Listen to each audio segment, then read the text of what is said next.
What's up? MKBHD here, and this is the new iPhone 12. It's the purple one. So this was probably the quickest announcement at Apple's Spring Loaded event this April, but yeah, here it is. It's the same box as the normal iPhone, but purple. And then inside it's the same accessories, or lack of accessories, and it's an iPhone 12, but purple.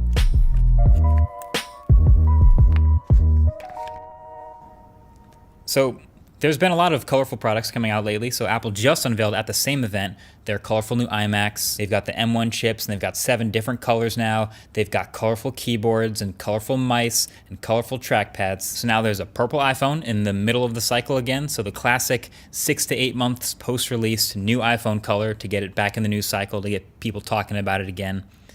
And it works. So typically this was a product red iPhone. They've had a couple red colorways drop 6 to 8 months after the newest model. And product red stuff was always this very deep, vibrant red, and they were done in collaboration with the Red charity and helped create donations supporting HIV and AIDS treatment programs around the world. So why purple this time?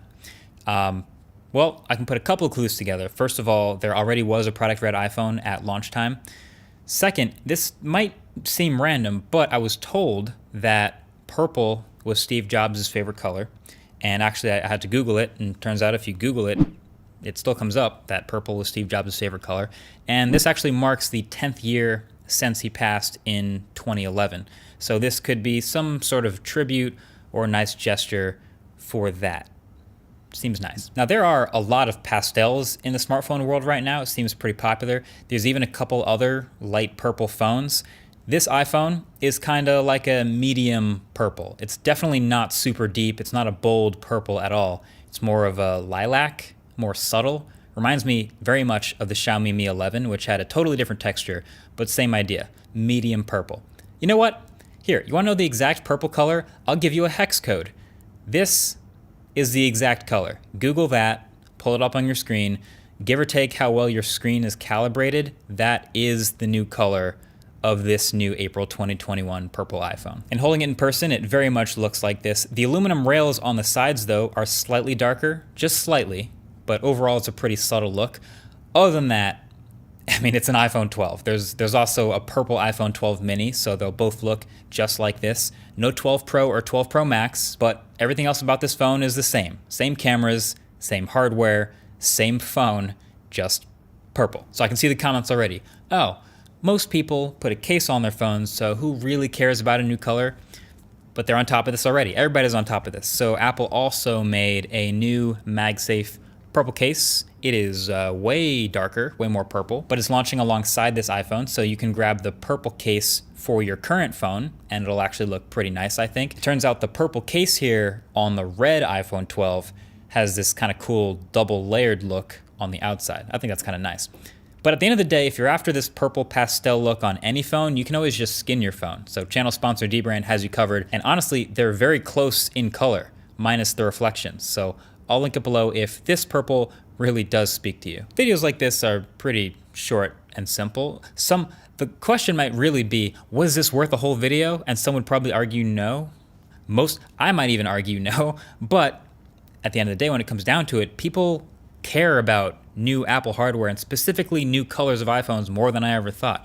When you look at the view count of this video, I mean, you're watching it now, you got this far, people actually care about this stuff. So at the end of the day, this video probably helps to pay for another better future free video. So that's a win. This type of mid-cycle refresh happens like clockwork, and if you're wondering why, I've already made an entire video on this specific topic. I'll link it below.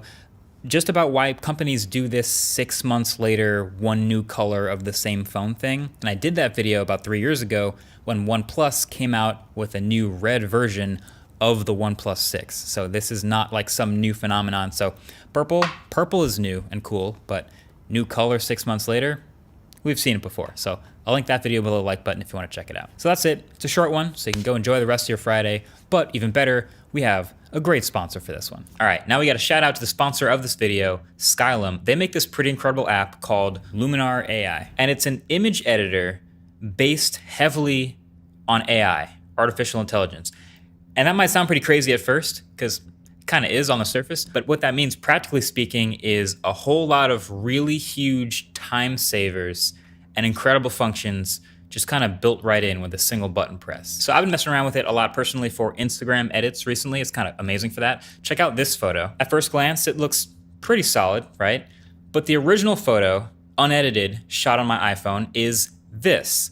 And this is a very different photo. And all this stuff, the sky replacement, the relighting, the color adjustment, all of this took me a couple of clicks and maybe 60 seconds. So there's all kinds of tools you're probably used to seeing in an image editor, color temperature, exposure sliders, all that fun stuff. Then there's things like Sky AI, which automatically detects where the sky is if there's a sky in your shot, does all the masking work for you, as complicated as it is, and lets you drop in any of the skies you want, which you can then mess around with the sliders to make relighting and filling in the gaps work perfectly. I happen to think Sunset 1 looks pretty good, so that's what I had in my photo, and I think it came out pretty good. Look, it even added the part of the matching clouds to the window of the car. Like, that is a sick before and after for a quick minute or two Instagram edit. And there's a bunch more creative AI-based tools that use 3D mapping technology, analyzing everything in your scene and your photo to do as much work for you as possible. So look at how these sun rays I'm adding not only match the light of the scene, but reacts to the objects in the foreground versus the background. Or in this photo, the atmosphere AI lets me add fog and sort of mess with the depth of how it rolls down the mountain all the way to the lake into the foreground. Here, let's play a little game, right? I'm gonna show you a photo that I edited in under 30 seconds, and you tell me what you think about that photo is edited versus original. So this photo from Hawaii. Yeah, that wasn't the sky at all. It looked a lot more dramatic in my edit than the original photo. Or how about this photo from Matterhorn? Yeah, pretty much everything. Absolutely massive white balance adjustment corrections, since the pixel that took this photo kind of turned everything blue. The sky, the clouds I added over the mountain, plus a little film grain for taste. So that is really cool. That is super sick. I'm glad I found it. I'm glad they reached out to sponsor this video, because I'm going to continue to use this app for the future Instagram edits that I want to just get done pretty quick like that. I'll have a link below if you want to check it out. If you use code MKBHD at checkout, you'll save 15 bucks. You're welcome. All right, thanks for watching. Catch you guys in the next one. Peace.